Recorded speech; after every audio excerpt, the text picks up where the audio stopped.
آج فلسطین کا حال جو ہے، اتنی بربادی، اتنی تکلیف ہم دیکھ رہے ہیں اپنی آنکھوں سے، بچوں کی لاشیں، ظلم ہوتا ہوا، بم گرتا ہوا، بلڈنگ، سب انسان کو تباہ ہوتا ہوا دیکھ رہے ہیں، اپنے بھائیوں کو تباہ ہوتے ہوئے دیکھ رہے ہیں، اور کوئی مسلمان امت نہ مسلمان قوم کچھ نہیں کر رہی۔ ایک عوام، مسلمان لوگ سب مل کر ایک قوم بنتی ہے، اور ایک قوم ہی میں یہ اتحاد ہوتا ہے، یکجوئی ہوتی ہے کہ وہ کچھ سٹیپ اٹھائے۔ یہ کب کر سکتی؟ جب مسلمان خود اللہ کو ایک ماننے والی ہوتی، شرک سے باز ہوتی۔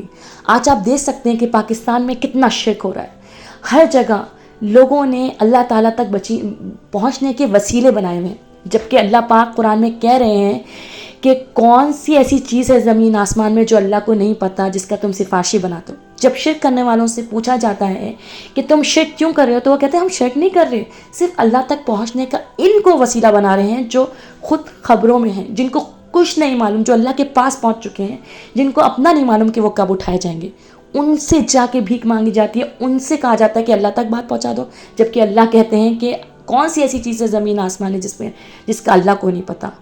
دیکھیں، سب سے بڑا ظلم اور سب سے بڑی جو ہے ناانصافی تو انسان اپنے ساتھ کر رہا ہے۔ وہ اللہ کو بھول چکا ہے، وہ اپنے آپ کو بھول چکا ہے، وہ قرآن کو بھول چکا ہے۔ یہ قرآن جو سب میں اتحاد پیدا کرتی ہے، فرقے میں بٹنے سے روکتی ہے، اس قرآن کو ہم چھوڑ کر ہم نے اپنی دنیا کو حیثیت دی ہے، ہم شریک بنا لیتے ہیں، ہم وسیلے بنا لیتے ہیں۔ ایسے مسلمان وہ کیا کر سکیں گے فلسطین کا؟ وہ کیا کر سکیں گے؟ بلکہ وہ تو اگلی تیاری اپنی خود کریں۔ جو ظلم آج فلسطین پر ہو رہا ہے، اس کو روک رہے نہیں ہیں آپ لوگ، اپنی عیاشیوں میں مست ہیں، اپنی غلطی کی اصلاح نہیں کر رہے، تو آپ کل ریڈی رہیں کہ اللہ نہ کرے آپ کے ساتھ بھی یہ ظلم ہو۔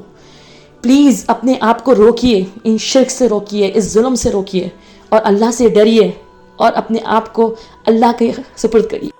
اللہ پاک کوئی ایسی قوم سے اسلام کی خدمت نہیں لیتے جو خود شرک میں ملوث ہو، جس کو خود اپنے دین کا پتہ نہ ہو، جو قرآن کو چھوڑ چکی ہو، جو اپنے فیصلے ایسے اپنے عالموں سے کرائے جن کو خود علم نہیں ہے۔